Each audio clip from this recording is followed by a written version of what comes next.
शांतनु और गंगा की कथा। भीष्म पितामह के जन्म की कहानी। बहुत समय पहले की बात है। हस्तिनापुर के महाप्रतापी राजा प्रतीप ने अपने पुत्र शांतनु को राजा सिंहासन सौंप दिया। शांतनु एक धर्मपरायण, न्यायप्रिय और पराक्रमी राजा थे।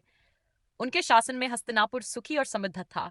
वे बहुत शक्तिशाली थे, परंतु अभी तक अविवाहित थे और उनका मन एक योग्य रानी की खोज में था। गंगा से प्रथम भेंट।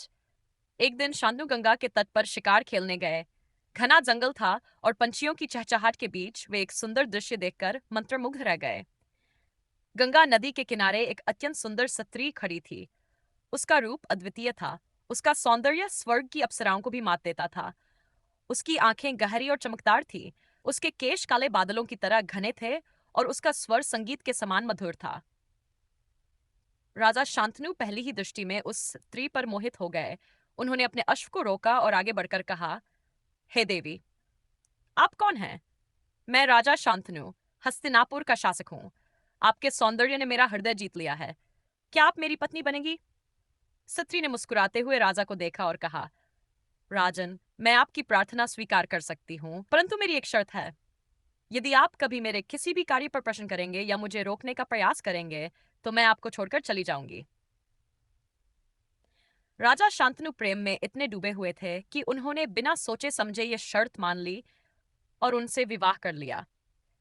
वह स्त्री कोई साधारण स्त्री नहीं थी, वह स्वयं गंगा देवी थी। भीष्म का जन्म और गंगा का रहस्य। समय बीतने लगा। शांतनु और गंगा का विवाह अत्यंत सुखमय था। कुछ ही समय में गंगा ने एक पुत्र को जन्म दिया, लेकिन जैसे ही वह बालक जन्मा, गंगा ने उसे गोद में लिया और गारिस्ता गंगा नदी में प्रवाहित कर दिया।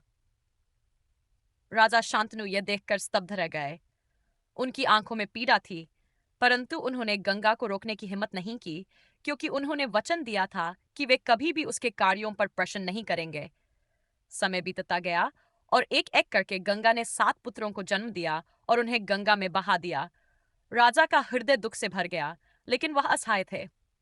जब गंगा 8वें पुत्र को नदी में बहाने लगी, तो राजा शांतनु अपने धैर्य को रोक नहीं पाए।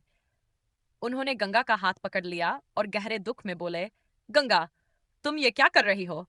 मैं अब और नहीं सह सकता। यह मेरा पुत्र है, मैं इसे नहीं खो सकता। यह सुनकर गंगा ने एक गहरी सांस ली और मुस्कुराते हुए कहा, राजन, आज आपने अपना वचन तोड़ दिया। अब मुझे आपको सारा रहस्य बताना होगा। गंगा का रहस्य और भीष्म का भाग्य।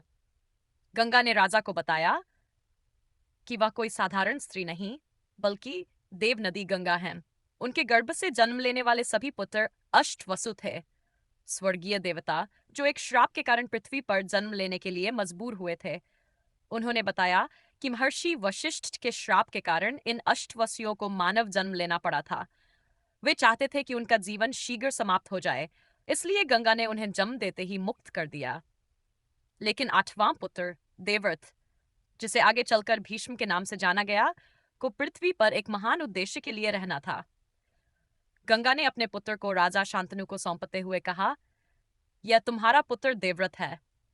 यह कोई साधारण मनुष्य नहीं, बल्कि एक महाबलशाली योद्धा बनेगा। मैं इसे शिक्षा देने के लिए कुछ समय के लिए ले जा रही हूं और उचित समय पर इसे तुम्हारे पास वापस ले आऊंगी। यह कहकर गंगा अपने पुत्र को लेकर अंतर्धान हो गई। भीष्म का आगमन। वर्षों बाद जब देवव्रत युवा हो गए और परशुराम तथा अन्य महान आचार्यों से शिक्षा प्राप्त कर ली, तो गंगा उन्हें हस्तिनापुर वापस ले आई। अब वे एक पराक्रमी योद्धा बन चुके थे, शास्त्र और शस्त्र में निपुण, ब्रह्मचारी और उच्च संस्कारों से युक्त। जब राजा शांतनु ने अपने पुत्र को देखा, तो उनका हृदय आनंद से भर गया। उन्होंने पूरे राज्य में उत्सव मनाने का आदेश दिया। बाद में जब राजा शांतनु ने सत्यवती नामक मछुआरिन से विवाह करने की इच्छा जताई, तो सत्यवती के पिता ने शर्त रखी कि केवल उनके वंशज ही राजा बनेंगे। तब देवव्रत ने आजन्म ब्रह्मचर्य और सिंहासन के त्याग की भीष्म प्रतिज्ञा ली, जिसे वे भीष्म कहलाए। निष्कर्ष। राजा शांतनु और गंगा की यह कथा केवल एक प्रेम कथा नहीं, बल्कि त्याग, नियति और महानता की कहानी है। भीष्म पितामह का जन्म और उनका जीवन पूरे महाभारत की धुरी बना। उनकी प्रतिज्ञा ने ही आगे चलकर कुरुक्षेत्र के युद्ध को जन्म दिया। इस कथा से हमें यह शिक्षा मिलती है कि प्रेम, त्याग और कर्तव्य का संतुलन ही जीवन को महान बनाता है।